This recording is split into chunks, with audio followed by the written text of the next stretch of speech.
രൂപ സ്പെൻഡ് ചെയ്യുന്ന ആയിരക്കണക്കിന് കോടി രൂപ, ഒന്നും രണ്ടും അല്ല. അതായത് പ്രൈം മിനിസ്റ്റർ കാൻഡിഡേറ്റ് ആവാൻ വേണ്ടി. പിന്നീട് അദ്ദേഹം തെരഞ്ഞെടുപ്പ് ജയിച്ചത് സംഭവം വേറെ. ഞാൻ പറഞ്ഞില്ല, ഇത് ആരാണ് പറയുന്നത്? നരേന്ദ്രമോദിയാണ് പറയുന്നത്. എളിമയെക്കുറിച്ചും വിനയത്തെക്കുറിച്ച് ആരാണ് പറയുന്നത്? നരേന്ദ്രമോദിയാണ് പറഞ്ഞത്. പ്രധാനമന്ത്രിയായി മാസങ്ങൾ തികയുന്നതിന് മുമ്പ് 10 ലക്ഷം രൂപയുടെ കോട്ടിട്ട ഒരു വ്യക്തി എളിമയെക്കുറിച്ച് രാജ്യത്തോട് പറഞ്ഞിട്ട് എന്ത് കാര്യം? അല്ലെങ്കിൽ ജനങ്ങളോട് ഉദ്ബോധിപ്പിച്ചിട്ട് എന്ത് കാര്യം? My life is my message എന്ന് പറഞ്ഞ കോൺഗ്രസ് നേതാക്കന്മാരും മഹാത്മാഗാന്ധി അടക്കമുള്ളവർ ഇവിടെ ഉണ്ടായിരുന്നു. ഞാൻ പറഞ്ഞു ഇതൊക്കെ ടെക്നിക്സ് ആണ് എന്ന് തിരിച്ചറിയണം. പിന്നെ വിനു ചോദിച്ച ചോദ്യത്തിലേക്ക് വരാം. പക്ഷേ ശ്രീ കുഴൽനാടൻ, ഈ 2014-15 കണക്കെടുത്താൽ അത് തെരഞ്ഞെടുപ്പ് കാലം കൂടിയായിരുന്നല്ലോ. ഈ 138.98 കോടി, 20,000-ന് മുകളിൽ വന്ന 138.98 കോടിയുടെ വിശദാംശം കോൺഗ്രസ് നൽകിയിട്ടില്ല.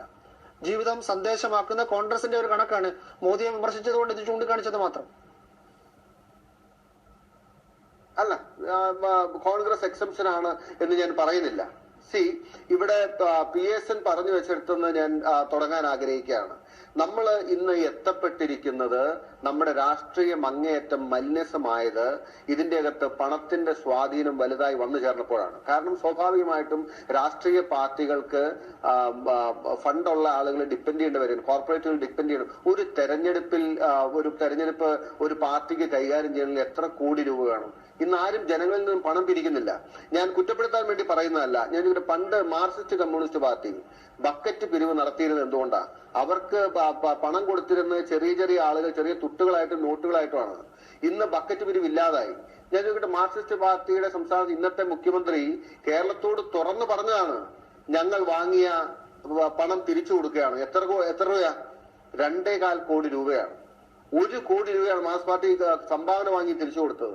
ഞാൻ ചോദിക്കട്ടെ, മാർക്സിസ്റ്റ് പാർട്ടി പോലെ ഒരു ഇടതുപക്ഷ പാർട്ടി എന്ന് പറയുന്ന പാർട്ടി പോലും ആളുകളിൽ നിന്നോ വ്യക്തികളിൽ നിന്നോ കോർപ്പറേറ്റുകളിൽ നിന്നോ 1 കോടിയും 2 കോടിയും സംഭാവന വാങ്ങുന്നു എന്ന് പറയുമ്പോൾ നമ്മുടെ രാഷ്ട്രീയം എവിടെ എത്തി നിൽക്കുന്നു? ഞാൻ ആരും കോൺഗ്രസ് എക്സംഷൻ ആണ് എന്ന് ഞാൻ പറയുന്നില്ല.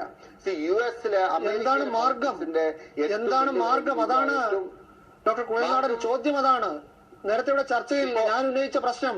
ഓരോ രൂപയും ഇപ്പോൾ ഡിജിറ്റൽ ട്രാൻസാക്ഷൻ ആണല്ലോ പ്രധാനമന്ത്രി ആവർത്തിക്കുന്ന. ഓരോ രൂപയും വാങ്ങുന്ന ഓരോ രൂപയും ഇങ്ങനെയാവണം ഏത് രാഷ്ട്രീയ കക്ഷിയും, അല്ലെങ്കിൽ അവരുടെ രജിസ്ട്രേഷൻ റദ്ദാകുമെന്ന നിയമ ഭേദഗതി ഉണ്ടാവണം. അല്ല, അത് ഒരു പറഞ്ഞൊരു മാർഗമാണ്.